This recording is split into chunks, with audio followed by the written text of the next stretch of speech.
네, 안녕하세요. 이 채널을 운영하고 있는 운영자입니다. 제가 몇 번째 녹음하는지 모르겠는데 빠르게 녹음해서 영상 올리도록 하겠습니다. 제가 원래 식량에 관련된 이야기는 라이브로 해드리려고 했는데 라이브로 하지 않고 빠르게 진행하는 이유는 위급하기 때문에 빨리 진행하는 게 맞다고 보고 있고, 라이브 때는 다른 주제를 가지고 이야기해 보도록 하겠습니다. 제가 식량 관련된 이야기는 게시글부터 시작해서 영상으로 꾸준히 다뤘습니다. 다뤘던 내용이 너무 파편적이다 라고 생각이 들어서 식량 시리즈를 만들게 되었고요. 저번 주에는 식량 위기를 이야기해드렸습니다. 그러니까 본질을 알아야 되니까 만든 거고, 오늘은 식량 전쟁에 대해서 이야기해 보도록 하겠습니다. 그리고 다음에는 재배, 이런 관련된 컨텐츠를 만들 건데요. 재배 이 컨텐츠 같은 경우는 어디까지나 한국이 연방제, 하다못해 연방제 통일, 그리고 혹은 자유통일, 혹은 전쟁이 안 일어날 시, 이때 가정하에 들어가는 겁니다. 근데 만약에 우리가 적화통일 될 거다, 전쟁이 크게 날 것 같다, 그러면 이거는 폐기를 하고 다른 나라에 가서 우리가 준비를 해야 됩니다. 이 부분은 염두해 주시길 바랍니다. 자, 식량 전쟁 같은 경우는 진짜 몇십 년부터 계속 이어졌던 겁니다. 근데 우린 모를 뿐이죠. 강대국들은 다른 나라들을 자신의 나라로, 그러니까 자신의 나라들의 밑으로 만들기 위해서 식량 전쟁을 과거부터 꾸준히 진행을 했습니다. 대표적으로 FTA가 있습니다. 우리가 자유무역 이런 얘기 하잖아요. 근데 이게 굉장히 좋아 보이지만 사실상 그렇진 않습니다. 경제력과 그리고 식량 안보를 종속화시키는 겁니다. 경제가 크고 식량 생산이 많이 되는 나라에 종속되게 만드는 겁니다. 이런 나라가 몇 없습니다. 일단 미국, 중국, 러시아, 네덜란드, 호주, 브라질, 그 다음에 캐나다, 그 다음에 뉴질랜드, 뭐 이런 나라들이 있는데요. 일단은 이 FTA 자체가 이 종속화시키는 작업이다 라고 보시면 될 것 같고, 이 경제적으로 이미 묶였기 때문에 종속화가 다 되었고, 이제 마지막 차례는 식량 안보입니다. 제가 이제 FTA 한국이 다른 나라랑 했을 때 나쁘지 않게 했다라고 생각은 듭니다. 물론 문제가 있습니다. 근데 제가 왜 나쁘지 않다라고 얘기했냐면, 한국이 중국과 맺은 FTA 협정이 굉장히 불리하게 되어 있습니다. 그래서 한국의 농수산 시장은 이 한국과 중국과 FTA 협정으로 전부 다 개박살 나고 있습니다. 진짜 심각한 겁니다. 이게 왜 심각한 거냐면, 중국의 저가 식량들, 그러니까 채소, 야채 이런 것들이 한국 시장을 무너뜨리고 있습니다. 그래서 99%가 여기 식당입니다. 99%가 중국산 김치입니다. 그러니까 저가니까 사람들이 이걸 쓰는 거예요. 그래서 한국이 점점점 식량 안보에 대해서, 식량 생산에 대해서 퇴보를 하고 있습니다. 이 중국 때문에, 이 FTA 협정 때문에 이렇게 된 겁니다, 여러분들. 근데 더 심각한 건 뭐냐? 이 중국의 야채와 채소, 이게 화학성분, 화학물질이 굉장히 많습니다. 이거 대륙난임뿐만 아니라 솔직한 여자, 그리고 칸중국 코리아, 여기 들어가시면 엄청나게 많이 다뤄놨거든요. 이 화학물질 때문에 몇 개월을 둬도 썩지 않습니다. 근데 그것을 한국에 팔고 있습니다. 근데 우리나라가 이걸 잡냐? 전혀 잡지 않습니다. 이거 안 잡고 있습니다, 여러분들. 그래서 몇 번이고 검출되고 나오고 있는데도 불구하고 계속 들어오기 때문에 한국은 이걸 막지 못하고 있습니다. 그리고 세관이라던가 식품관리청에서도 이런 거 잡지 않습니다. 안 잡아요. 여러분들이 잡는다 생각하겠지만 절대 잡지 않습니다, 여러분들. 한국이 이미 중국한테 먹혀가지고 잡지 않아요. 그들이 일을 하지 않습니다.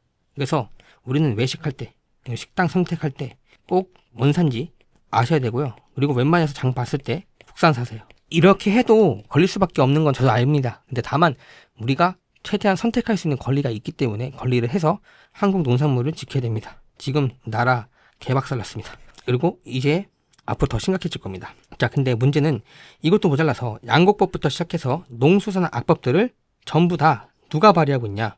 여기가 발의하고 있습니다. 이거 농수산 악법들 제가 몇 번이고 공유해 드렸습니다. 민주당 이야기해버렸네. 뭐 어쩔 수 없지. 얘네가 악법을 엄청 발의하고 있습니다. 다 누구한테 하려고? 중국 농부들 우대. 이 법안입니다. 양곡법도 제가 과거에 몇 번 다뤄드렸어요. 이거 중국인 우대해주는 거라고. 그리고 배급하기 위해서 만든 거라고. 그러니까 지금 전부 다 이 쓰레기당이 발의를 하고 있는 거예요. 근데 국민들은 모르고 있습니다. 그리고 여기 지지하는 사람들 같은 경우도 몰라요. 왜 무서운지 여러분들은 이 칸중국 코리아, 그리고 대륙난님, 그리고 솔직한 여자 들어가셔서 보시면 됩니다. 이 중국의 화학물질 음식을 먹고 30대, 40대가 엄청 죽었습니다. 인구가 사라지고 있어요. 왜 그럴까? 이 화학물질 먹고 난 다음에 암 환자가 폭증했습니다. 그리고 지금 병원에는 사람이 넘쳐납니다. 환자들이. 길거리에 사람이 없습니다. 다 이 화학물질 음식 때문에 그렇게 된 겁니다. 그래서 절대로 우리는 이 쓰레기 같은 나라, 그리고 이 쓰레기 같은 당을 조심해야 됩니다. 그리고 무조건적으로 경계를 해야 됩니다. 자, 넘어갈게요. 이 브릭스라는 단어와 국가를 지정한 곳은 골드만입니다. 골드만삭스입니다. 발음이 진짜 안 되네.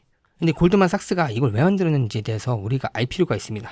브릭스는 농산물, 원자재가 풍부한 나라들입니다. 반대로 금융 세력들의 정반합, 그러니까 이 원자재가 농산물이 풍부한 나라들의 정반합은 금융 세력들, 그러니까 금융권을 가진 나라들, G7입니다. 그러니까 G7이랑 브릭스랑 지금 정반합을 진행하고 있는 겁니다. 이걸 누가 주도했냐? 골드만삭스입니다. 그래서 여기 뒤에 표를 보시게 되면 금융을 가진 나라 G7, 농산물과 원자재만 있는 나라 브릭스, 이것을 구도화시킨 겁니다. 정반합. 그래서 이 구도 안에 블록화가 되고 다극화가 된 겁니다. 이 브릭스는 누구냐?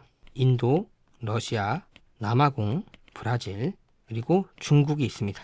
이 나라들은요, 원자재랑 인구, 그리고 식량 생산이 정말 잘 되는 곳입니다. 그래서 이 금융이 가진 나라랑 원자재가 가지고 있는 나라, 이 브릭스가 전쟁을 하기 위해서 판을 엄청나게 짰습니다. 우리는 그것을 정반합이라고 부릅니다. 자, 그래서 문제가 된 게 뭐냐? 식량난을 일으켜서 금융 국가들이 무너지고 브릭스 국가가 승리하는 방향으로 그들은 계획을 했습니다. 그래서 제가 텔레그램방 들어오신 분들은 아실 겁니다. 혹은 텔레그램방에 안 들어오신 분들도 과거 영상을 봐보세요. 선진국들, 금융만 가진 세력들, 그러니까 금융만 가진 나라들 같은 경우는 탄소세를 먹이고 있습니다. 그리고 소를 죽이고 있고요. 밀 생산을 못하게 하고 있고요. 그리고 텃밭 제한이 있습니다. 그리고 심지어 여러분들 놀라지 마세요. 프랑스, 캐나다 같은 경우는 빗물세가 있습니다. 빗물세가 있어요. 그러니까 이건 뭐겠어요? 식량 안보를 무너뜨리는 겁니다. 그리고 식량 안보를 무너뜨려서 어디에다가 힘을 실어주냐? 브릭스 국가. 식량이 제일 많은 곳, 원자재가 제일 많은 곳, 여기에다가 힘을 실어주기 위해서 계획을 세웠습니다. 지금도 여전히 진행이 되고 있고요. 우리나라도 진행하고 있습니다. 누가 하고 있게요? 여기 당이 진행하고 있습니다. 탄소세 운운하잖아. 친환경 운운하죠. 다 여기입니다. 그래서 제가 계속 까는 게 어쩔 수가 없어요. 얘네가 하는 짓은 글로벌 세력들, 금융 세력들이 가진 아젠다를 착실하게 이행을 하고 있는 곳이고 중국을 위해서 만든 뭐라 될까? 쓰레기 같은 당이라고 보시면 될 것 같습니다. 자, 그래서 식량난 무너지게 되고 금융 국가들이 무너져서 브릭스 국가가 승리하는 방향으로 계획했습니다. 그래서 대표적으로 탄소세를 운운하면서 유럽과 선진국들의 가축 사업을 키우지 못하게끔 만들고 빗물세, 탄소세를 받아서 농산물 재배를 어렵게 만듭니다. 또한 태양광, 풍력 사업을 만들어가지고 곡물 생산을 할 수 없게끔 만듭니다. 왜? 산을 깎습니다. 그리고 이 풍력 같은 경우는 제가 기억나지 않습니다. 주변에 소음, 그리고 이 전자파 때문에 식물이 안 자랍니다. 그러니까 밭이랑 논이랑 이런 것도 자랄 수가 없습니다. 그리고 태양광은 땅을 오염시킵니다. 근데 대부분 다 산에다 짓는 경우도 있지만 밭에다가 짓는 경우도 굉장히 많습니다. 그래서 그 식량이 재배가 안 됩니다. 이해가 되시죠? 엄청 심각한 겁니다. 이걸 또 우리나라에서 누가 하겠다? 여기. 그래서 제가 이 당을 졸라게 싫어하는 겁니다. 자, 그래서 다국적 기업 같은 경우 카길, ADM, 번지, 몬산토, ABCD가 있고 여기 말고도 엄청 많습니다. 근데 뭐 ABCD가 있고 이들의 곡물 수출 루트, 종자 기술은 독점하고 있는 기업입니다. 그래서 이로써 곡물의 국적을 없애버렸습니다. 무슨 얘기냐면 각 나라의 곡물 종자들 있잖아요. 얘네가 다 샀습니다. 특히 카겔, 여기가 몬산토도 많이 샀습니다. 그래서 그리고 곡물 수출하는 루트도 얘네가 정해놨습니다. 여기 아니면 절대 수출할 수 없어. 이런 식으로 정해놨습니다. 그래서 곡물의 국적을 없애버렸습니다. 그래서 제가 라이브 때 그걸 봤습니다. 청양고추. 이거 과거에도 제가 말씀드린 것 같은데 이 청양고추는 라이센스가 몬산토 겁니다. 몬산토가 사갔어요. 한국에서 팔았습니다. 그리고 이거 주인이 누구냐? 빌게이입니다. 지금 종자 다 샀습니다. 그래서 우리나라가 사람들이 뭔가 식량을 재배하려고 씨앗을 사게 되면 진짜 종자가 없습니다. 진짜 종자가 뭐냐? 제가 먹고 난 다음에 씨를 버립니다. 그러면 이 씨가 다시 자라가지고 재배를 할 수 있습니다. 근데 이 종자가 아닌 시중에 파는 것은 씨를 뿌려도 재배가 안 됩니다. 그러니까 유전적으로 이걸 거세시켜버린 겁니다. 계속 이 기업들한테 씨앗을 살 수 있게끔 만들어 버린 겁니다. 절대로 될 수가 없기 때문에 우리가 만약에 살게 되면 종자를 확보해야 됩니다. 넘어갈게요. 자, 시장을 확실하게 장악하기 위해서 GMO 식품을 만들어서 판매를 했고 GMO 식품은 땅에 식물을 심으면 자라지 않는다는 이야기가 있습니다. 실제로 자라지 않습니다. 자라지 않는 경우가 굉장히 많습니다. 그리고 빌게이, 제프 베조스, 카겔, 몬산토, 블랙록은 전 세계의 농지를 되어샀고 여전히 사고 있습니다. 지금 블랙록 같은 경우는 흑토, 여기가 우크라이나. 여기에 엄청난 많은 땅을 샀습니다. 제프 베조스도 마찬가지고요. 빌 게이츠는 미국 농지의 90% 이상 샀다라는 기사도 있었습니다. 엄청 심각한 겁니다. 자, 국가가 기업보다 빠르게 시장을 장악했고 정치인들에게 압박을 넣어서 자유무역에도 농산물을 넣어버렸습니다. 그래서 국가가 농산물을 컨트롤할 수 없게 되었습니다. 그러니까 농산물 가격이라던가 루트라던가 수출할 때 뭐 수입이라던가 이런 것들 전부 다 국가가 제대로 컨트롤할 수가 없습니다. 전부 여기서 진행을 하고 있습니다. 그러니까 주권 다 뺏긴 겁니다. 식량 안보에 대해서. 자, 기업들에 의해서 상품 가격이 결정되고 식량 가격을 기업들 통제할 수가 있습니다. 이 뒷부분 나중에 설명드릴 거예요. 여기서 주목해야 할 점은 중국입니다. 중국은 2019년도부터 시작해서 식량을 대거 사재기하기 시작했고 모으기 시작했습니다. 실제로 유튜버 신세계TV 이분 죽었다라는 얘기가 있습니다. 반중하고 이때 당시 문재인 시절 때. 그리고 중국의 민낯을 다 까발렸습니다. 그래서 죽었다는 얘기가 있는데 신세계TV에서 이거 업로드하고 난 뒤 얼마 안 있어서 삭제가 됐습니다. 2019년도부터 중국 내부에는 식량 산업이 붕괴되기 시작했습니다. 왜 붕괴가 되었냐면 여러분들 아셔야 될 게 있습니다. 중국은 부동산을 키웠습니다. 부동산을 키우려면 산을 깎아야 됩니다. 그리고 밭, 논 여기다가도 부동산을 엄청 키웠습니다. 그러니까 산을 깎다 보니까 비가 내리면 홍수가 됩니다. 그러면 기존에 있던 도시나 경작지가 잠깁니다. 그리고 논밭 때문에 논밭에 부동산을 만들어가지고 식량 생산을 못하게 만들었습니다. 근데 이게 점점점 가속화되기 시작했습니다. 부동산 기업들이 중국 대부분의 땅을 부동산으로 만들어서 식량 생산을 못하게 만들었습니다. 그래서 중국이 식량이 점점 사라져서 식량 산업이 붕괴되기 시작했습니다. 그래서 시진핑이 식량 안보를 내걸고 부동산 시장을 공격했습니다. 부동산 가격 못 올라가게. 근데 이게 자충수였죠. 부동산이 무너지면서 중국 경제가 개박살냈습니다. 근데 웃긴 건 뭔지 아세요? 이 부동산을 키웠던 것도 시진핑입니다. 시진핑이 키웠어요. 왜 키웠냐? GDP 맞추려고. 그래서 무리하게 키운 겁니다. 그래서 지방정부가 세수를 마련한다. 그리고 지방정부가 발전하고 있다는 모습을 보여주기 위해서 부동산 산업들을 엄청나게 키웠습니다. 그 결과 경작지가 개박살나서 식량 안보가 위기가 생겼습니다. 그래서 이때 무슨 행동을 했냐 중국이 그러니까 먹방 크리에이터를 규제하기 시작했고 식량을 함부로 버릴 수 없게끔 음식물 제로 운동도 벌였습니다. 무슨 얘기냐면 식당에 가잖아요. 그럼 음식물 남기면 벌금을 냈습니다. 이거 실제로 많이 있었는데 자료가 많이 사라졌더라고요. 신세계TV에도 달았고 다른 그 유튜브도 많이 다뤘는데 찾아보기가 어렵습니다. 근데 기사 같은 경우는 있긴 하기 때문에 제가 몇 가지 갖고 오긴 했습니다. 자, 그래서 이것을 총 종합해 봤을 때 전쟁을 준비하거나 혹은 식량이 사라지고 있어서 배급하기 위해서 식량을 모으는 것인지 알 수는 없지만 확실한 건 이 두 가지가 공존을 하고 있습니다. 전쟁 준비, 식량이 사라지고 있어서 배급하기 위해서. 그리고 제가 앞서 말씀드렸죠. 빙하기. 아마 뒤에 내용이 있을 겁니다. 자, 일본 쌀이 품귀 현상이 일어나서 중국인들이 대거 가져간다고 보도를 했으나 일본 정부는 유통망의 문제로 된 거라고 일축을 했습니다. 근데 확실하게 말씀드릴 수 있는 부분은 중국은 2022년도 자국 내 쌀 이외에 전 세계의 쌀, 밀, 식량 비축분을 절반 이상 확보합니다. 50% 가까이 샀습니다.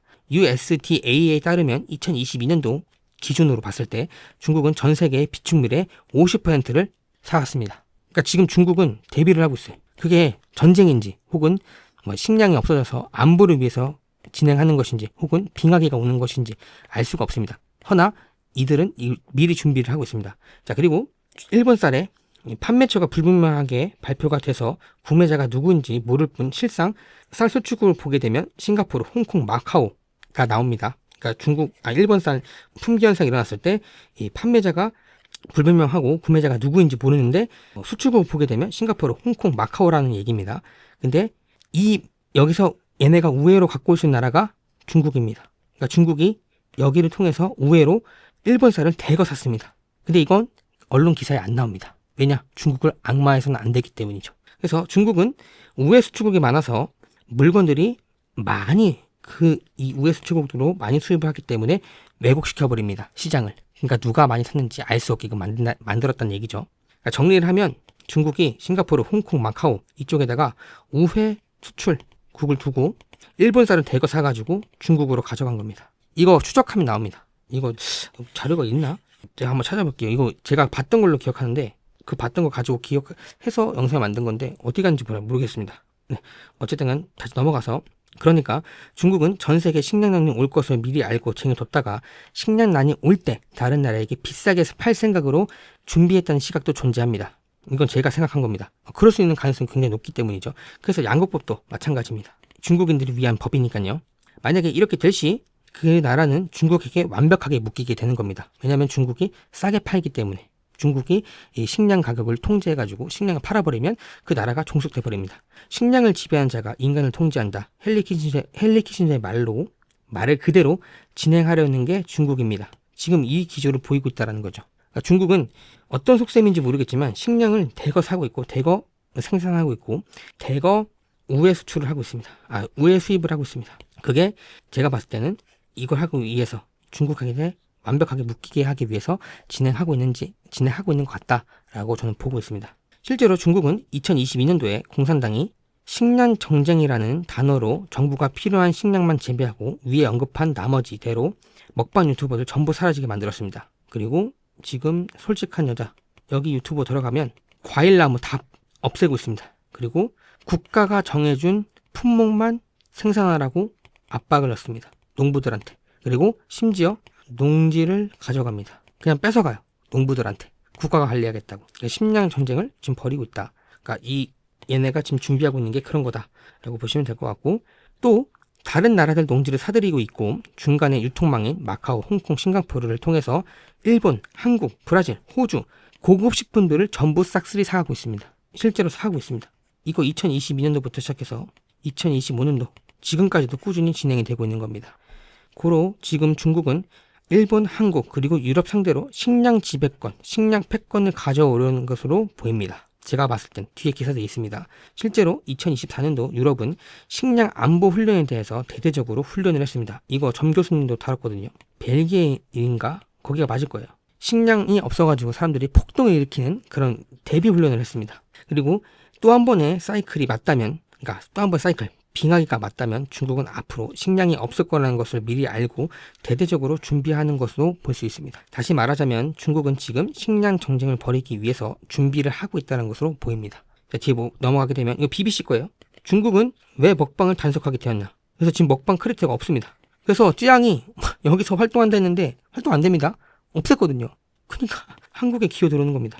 저 쯔양 안 좋아합니다. 이거 저 뒷배가 누군지 알고 있기 때문에 굳이 얘기하지 않겠습니다. 자, 더 나아가서 이거 이제 AI가 해준 건데, 뭐 AI가 뭐 거짓말 한다 얘기하는데 다 이미 제가 알고 있는 정보를 기입하고 이거 정리해줘, 근거가 찾아줘, 근거 기사 찾아줘 하면 다 찾아줍니다. 자, 지금 중국이랑 한국이랑 무역 장벽이 얼마나 심각한지, FTA가 얼마나 심각한지 이 부분에 대해서 이야기해 보겠습니다. 한중 FTA는 양국 간의 농산물 무역 증가와 시장 개방을 가져왔지만 동시에 한국 농업은 부정적인 영향의 우려가 제기되고 있다. 자, 여기서 농산물 가운데 36%만 총 민간 품목으로 지정이 되고 나머지 93%는 양허제. 그러니까 지금 완전 정신 다 됐어요. 지금 그래서 다 해주겠다는 거예요.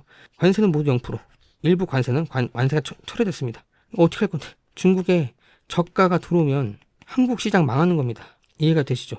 자, 여기 한국 농산물은 중국의 수출 확대가 되고 일본 품목에 대해서 가격이 굉장히 높아졌습니다. 라고 얘기하지만 역으로 말하면 좋은 식품은 중국이 가져가고 쓰레기 같은 식품은 한국이 가져가는 겁니다. 중국산. 엄청 심각한 겁니다. 자, 여기 똑같이 남아있습니다. 저가의 농산물로 인해서 국내 농산물 가격이 하락을 진행하고 있고 농민들 피해가 발생하고 있다는 우려가 있습니다. 이 뒤에 뒷부분에 기사 보여드릴 거예요. 여기 보세요. 농민 생존권과 국민 건강 위협하는 한중 FTA 협상 즉각 중단해라. 어디냐? 한살림. 여기입니다. 여기. 제가 그냥 괜히 얘기하는 게 아니에요. 다 갖고 저 정리해달라고 한 겁니다. 엄청 심각한 겁니다, 여러분들. 지금 보시게 되면 중국 농산물이 수도권까지 운영하는데 걸리는 시간이 5시간 만에 불가다. 근데 국내 농산물 운송 시간과 비슷한데 어떻게 하겠냐. 중국에 싼 농산물이 들어오게 되면 한국 농업 기반은 심각하게 무너질 거다라고 얘기를 했습니다. 이해가 되시죠? 엄청 심각한 거예요, 여러분들. 보시게 되면 한중 FTA로 한국 농업 생산 감소액이 3,600억 달러로 달할 것으로 추정하고 있다. 여기 적혀 있잖아요.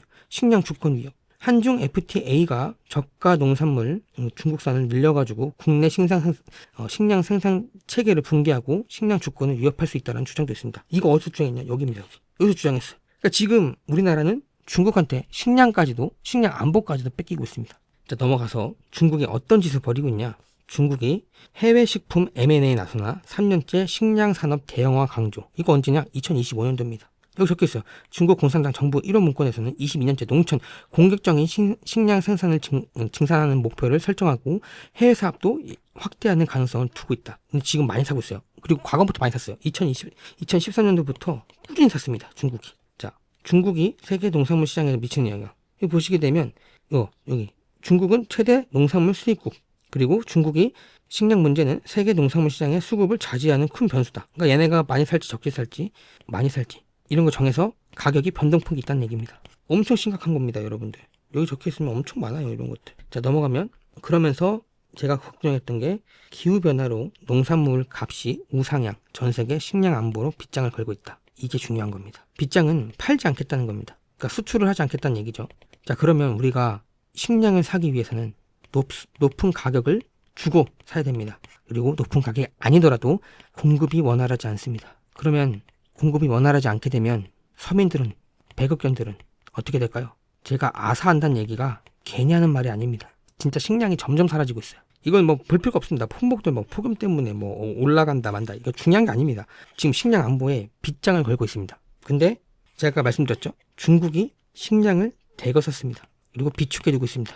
자, 그러면 중국이 한국한테 식량을 비싸게 팔면 어떻게 될까요? 그리고 팔지 않겠다. 이렇게 하면 어떻게 될까요? 한국 그냥 끝나는 겁니다. 근데 우리는 아직 빛이 있습니다. 그 빛이 누구냐?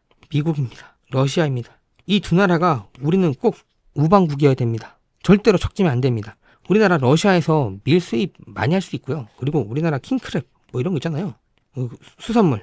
이거 블라디보스토크에서 엄청 많이 들어옵니다. 싸게 들어오고 있어요, 여러분들. 그러니까 러시아는 우리한테 식량 생산을 엄청나게 수출해주고 있습니다. 미국 육류나 이런 것도 엄청 많이 주고 있습니다. 근데 우리가 반미 간다, 반러 간다, 중국한테 묶인다. 우리나라 식량 안보 작살나는 겁니다. 이해가 되시죠? 보시게 되면 미 최대 돼지고기의 가공업체 스미드필드라는 이 기업이 있습니다. 이게 2013년도에 중국이 산 겁니다. 근데 여전히 지금 중국이 계속 가지고 있습니다. 이거 계속 가지고 있어요. 2025년도입니다. 자, 여기 중국이 이거 COFCO라는 이거 기업 이제 브라질 기업이 있습니다. 중국의 국영 기업이 있습니다. 얘네가 농업대국 브라질의 대규모 인력 채용. 그러니까 여기 농지를 산 겁니다. 그리고 대규모로 인력 채용을 하고 있습니다. 그래서 곡물 시장의 영향력을 확대시키고 있습니다. 중국이. 근데 여기뿐만 아니라 아르헨티나, 호주, 뉴질랜드, 멕시코 등등 농지는 전부 중국에 사고 있습니다. 엄청 심각한 거예요, 여기. 근데 트럼프가 미국에 샀던 중국 농지 전부 매각시켰습니다. 그러니까 졸라 부러운 거예요, 진짜 저희는. 트럼프가 뭐 딥스고 나발이고 전 모르겠어요. 왜냐? 저도 인정하거든요. 근데 기회는 주잖아요. 깨어있으면 기회는 주고 대비할 수 있는 시간은 주잖아요. 근데 우리나라 봐보세요. 예. 대비 시간 줍니까? 안 주죠. 그냥 죽음으로 인도하잖아요. 그래서 여러분들 식량 안보가 굉장히 위험합니다. 저희 지금 중국한테 먹히고 있어요. 지금 중국이 한국을 먹었고요. 다음 차례가 어디냐? 일본입니다. 그래서 쌀을 공격한 거예요. 일본은 쌀 되게 중요하게 생각합니다. 쌀을 공격한 겁니다. 그리고 점차 들어갈 겁니다. 왜냐? 지금 중국 자본들이 일본에 들어가고 있거든요. 지금 심각한 거예요. 아시아를 거의 다 잡아먹을 겁니다. 그래서 우리는 여기서 빨리 선택을 해야 되는데 답답할 뿐입니다. 넘어가서 앞으로 어떤 세상이 올지에 대해서 우리가 판단해 봐야 됩니다. 식량이 통제된 사회를 가져갈 겁니다. 식량을 지배하면 인간을 통제할 수 있다라는 헨리 키신저의 말을 이행하고 있는 나라들이 나타나기 시작했습니다. 한국도 똑같은 상황입니다. 한국도 지금 중국한테 먹히고 있고, 그리고 심지어 우리나라 정치인들은 국민들에게 이 짓을 하고 있습니다. 안 봐도 아시죠? 제가 누구인지, 어떤 당인지. 자, 단순하게 식량을 통제하는 게 아니라 식량을 디지털화시키려고 하고 있습니다. 현재 개도국부터 빠르게 디지털 배급을 진행하고 있습니다. 그러니까 디지털 쿠폰화를 발행하고 있습니다. 이거 저번에 제가 보여드렸을 거예요. 제가 저번에 보여드렸습니다. 그 자료. 거기 보시면 이제 디지털 쿠폰화가 빨리빨리 진행이 되고 있는 것을 확인할 수가 있습니다. 이 모든 것들이 블록체인 기반으로 진행이 되고 있고, 디지털 아이디로 모든 사람들의 신앙이 적용돼서 누가 언제 무엇을 얼마나 먹는지 완벽하게 추적할 수가 있습니다. 그래서 이들이 앞으로 추구할 방향은 식량을 코인화시키려는 구조를 하고 있습니다. WFP 세계 식량 계획, 그리고 FAO UN 식량 농업기구, IMF 월드뱅크가 식량 유통에 대해서 디지털 바우처, 그러니까 이 바우처는 기본 배급입니다. 여기에다가 디지털 붙여가지고 디지털 기본 배급제, 스마트 계약, 블록체인 시스템을 구축하고 도입을 하고 있습니다. 방글라데시, 레바논, 그다음 우크라이나 여기다가 이 디지털 바우처로 지금 식량을 분배하고 있습니다. 자, 여기서 자산을 이제 토큰화 시키는 것을 RWA라고 합니다. 이거 제가 관련된 코인들 몇 개 추천드렸어요. 이 RWA라고 바꾸는 것은 동일한데 모든 곡물을 토큰화 시키려는 것도 진행 중에 있습니다. 이게 무슨 얘기냐면 곡물을 이렇게 키로 수가 있습니다. 20kg. 그러면 이것을 지금은 우리가 한 사람이 다 사잖아요. 그렇죠?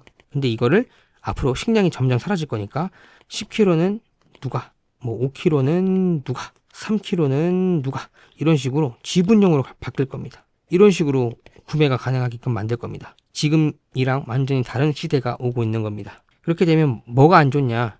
누가 샀는지 확실하게 구분이 되고 누가 소비 여력이 있는지 소비 여력이 없는지에 대해서 파악도 가능하고 누가 탄소를 많이 쓰는지에 대해서도 파악이 가능합니다. 이런 시대가 곧 올 겁니다. 그래서 중요한 게 있습니다. 식량을 12대시로 사게 될 경우 중앙기관은 그 사람의 식습관을 전부 다 파악할 수가 있습니다. 그래서 추적할 수도 있고 탄소세를 먹일 수가 있습니다. 제가 탄소세 얘기하는 것 자체가 역겹다고 얘기하는 이유가 이들의 아젠다이기 때문에 그렇습니다. 그리고 이거를 계속 말씀드리지만 이 당 하나만 주장을 하고 있습니다. 물론 국힘도 있습니다. 근데 전부 다 친중. 여기만 진행을 하고 있는 겁니다. 자, 이 데이터는 식량 점수가 영향을 줄 수가 있습니다. 무슨 얘기냐면 예를 들어서 고기를 많이 먹는 사람은 탄소 배출이 높다고 판단해서 식량 점수를 깎아 저단백질 식단을 권장할 수 있게끔 만들 겁니다. 그러니까 물건을 살 수가 없습니다. 고기를 살 수가 없다고요. 이런 식으로 만들 수가 있습니다. 그래서 이는 먹는 습관과 먹는 식단을 국가가 정해주는 겁니다. 엄청 심각한 겁니다, 이거. 그래서 WEF에서는 2022년도 마이카본이라는 개인 탄소 추적 어플리케이션을 선보였습니다. 뒤에 기사 보여드릴 거예요. 시범 국가는 현재 스웨덴. 이거 과거 영상에서 탄소세 측정하는 마스터카드 제가 보여드렸거든요. 근데 이게 정말 찾기가 힘들어요. 제가 영상 하도 많이 만들어가지고 이거 나중에 찾으면 보여드릴 거나 아니면 제가 궁금하시면 차근히 보시면 나올 겁니다. 이게 어떻게 되냐면 물건을 삽니다. 그러면 이 물건에 탄소가 정해져 있어요. 그러니까 탄소 얼마나 발행해. 예를 들어서 뭐 10g 발행한다. 이렇게 적혀 있어요. 그러면 결제를 합니다. 결제를 하면 제가 만약에 1000g의 탄소를 쓸 수가 있어요. 그러면 999g 올해 사용. 이렇게 나옵니다. 올해 이 정도밖에 물건 살 수 없게끔 되어 있는 거예요. 지금 이거 스웨덴에서 시범 국가로 하고 있습니다. 햄버거를 만약에 먹을 경우 패티가 문제가 된다고 판단해서 물건 구매를 할 수 없게끔 만드는 시스템을 이미 도입했습니다. 이 스웨덴에서 진행을 하고 있습니다. 그래서 오세훈이 COP 이거 2부였나? 27이었나? 아마 그럴 거예요. 여기서 모든 인류, 그러니까 서울에 사는 사람들 같은 경우는 2030년도까지 육류 섭취 0%로 만들겠다. 그리고 옷은 1년에 3번만 사게끔 하겠다. 이동은 절대 없으며 1년에 여행은 200km 안팎에 하게끔 하겠다라고 오세훈이 이 병신 새끼가 여기 가서 이거 협약 맺고 왔습니다. 이거 주최한 겁니다. 제가 그래서 오세훈 깐 겁니다. 씨발 새끼라고. 자, 이미 여러 곳에서 시범 테스트가 진행이 되고 있고 오세훈이 여기서 서울에 도입시켜가지고 시범 기간이 되었다고 합니다. 지금 서울도 이거 진행하려고 하는 거 보이고 있습니다. 문제는 뭐냐면 이 아젠다를 완벽하게 실행할 수 있는 애가 누구냐? 리 이 인간입니다. 뒷부분 보게 되면 마이카본 이거 아까 얘기했던 거 WEF에서 어딨어? 여기 마이카본 이거 기사입니다. 여기 보이시죠? 여기 이거 진행하고 있어요. 그러니까 제가 지금 여러분들께 우리나라가 조졌다라고 이야기해주는 게 뭐냐면 지금 서유럽 같은 경우는 그리고 동유럽 여기는 지금 시위가 엄청납니다. 대비도 엄청 하고 있고요. 시위 막 저항 엄청 많이 해요. 그래서 지금 막 물결이 계속 일어나고 있어요. 어디? 우파. 근데 우리나라 우파에서 좌파가 아니라 극 좌파. 이걸 뭐라고 부릅니까? 우리는 쓰레기. 그러니까 나라 조진 겁니다, 지금. 그러니까 지금 나랑 열차가 탔는데도 불구하고 내오라, 세워라, 너무 행복하다 하는 사람들 많잖아요. 제가 다 죽는다 얘기했던 이유가 뭐냐면 식량 안보에서 한국은 최하위권입니다. 그리고 식량 생산이 제대로 되지 않습니다. 그리고 대만과 중국이 전쟁이 나면 이 말라카 해협이 있습니다. 이 말라카 해협이 있고 여기가 막히게 됩니다. 왜냐면 대만 해협이 위에 있거든요. 근데 여기 물동량이 갈 수가 없습니다. 이렇게 중국이랑 이렇게 있으면 물동량이 갈 수가 없습니다. 그럼 여기서부터 미국은 제재를 가합니다. 말라카 해협을. 그리고 중국은 그래? 그럼 니네 동맹국인 여기 한국이랑 일본 죽이겠어 하면서 대만 해협에 가둬버립니다. 그러면 물건이 올라갈 수가 없습니다. 그러면 한국은 이래 죽나 저래 죽나 똑같이 죽는 겁니다. 이거를 타개하기 위해서는 결국에는 한국은 친미를 해야 됩니다. 그리고 미국 우방국이 확실해져야 됩니다. 그래야 전쟁이 어떻게 나냐? 대만이랑 남태평양에 있는 나라들만 유지가 되는 겁니다. 근데 우리나라가 얘가 아니죠. 얘가 들어왔죠. 글씨 좀 안 이쁘게 쓰더라도 문맥은 이해가 될 겁니다. 얘가 돼서 우리나라가 지금 나라 조진 겁니다. 그래서 여러분들이 식량이 많이 있다 안주하지 마시고 식량은 웬만해서는 그냥 꼬박꼬박 쟁여두시면 좋겠고 아마 이게 빠르게 진행되지는 않을 겁니다. 그래서 뭐 우리가 전쟁이 안 나거나 최소한 연방제 통일로만 된다고 하게 되면 지방에 가가지고 우리는 식량 재배를 미리미리 해야 됩니다. 앞으로 큰 파도가 올 거고 문제가 생길 겁니다. 그리고 우리나라는 답이 없습니다. 저는 세대 갈라치기 이런 거 좋아하지 않습니다. 근데 여러분들 봐보세요. 영포티, 똥86 얘네가 나라를 조졌습니다. 얘네가 민주당 지지를 엄청 합니다. 그리고 나라 조졌어요. 그리고 얘네가 제일 멍청해요. 뭐 산업의 역군이라던가 뭐 우리나라를 발전시켰다라고 얘기하는데 저는 그거 믿지 않습니다. 그냥 운이 좋아서 미국이 도와줘서 우리나라가 발전을 한 거지 이들이 막 노력해서 됐다라고 생각하지 않습니다. 이렇게 멍청한 수준을 가진 사람들이 산업을 발전시키고 국가를 발전시켰다는 얘기는 전 믿지 않습니다. 이들의 실체를 보고 알았습니다. 그래서 여러분들 저희는 꼭 대비를 하시고 주변에 똥86 영포티들 그냥 알아서 줄게 이런 정보들 제발 주지 마세요. 그냥 여러분들만 가지고 대비를 하시면 좋을 것 같습니다. 오늘 라이브는 제가 좀 공부하는 게 있습니다. 진격거 이거 예전에 진짜 많이 봤었거든요. 근데 다 까먹었어 제가. 근데 이거를 좀 더 공부를 해봐야 되고 이 내용 속뜻이 무엇이고 왜 일본이 위대한지 일본 사람들이 왜 똑똑한지에 대해서 알기 위해서 이런 것들 한번 컨텐츠 다뤄볼 거고요. 원피스도 사람들이 잘 모르시는 것 같은데 이 원피스도 세계 정부 그러니까 금융 세력들 역사를 다루고 있으면서 아젠다를 다루고 있습니다. 그래서 이것도 기회가 되면 다뤄볼게요. 그리고 우리가 최종 전쟁이 있습니다. 여러분들 잊지 마세요. 지금 3차 세계대전 일어난다 해가지고 우리나라에서 전쟁이 일어나잖아요. 뭐 중국이랑 북한 전쟁이 일어나잖아요. 그거 안 일어나면 진짜 말 그대로 최악의 전쟁이 일어납니다. 이것까지 다룰게요. 그래서 시간 되는 대로 한번 진행해 볼 테니까요. 여러분들 좀 재밌게 봐주시고 이제 전 영상 편집하고 바로 라이브 준비하도록 하겠습니다. 감사합니다.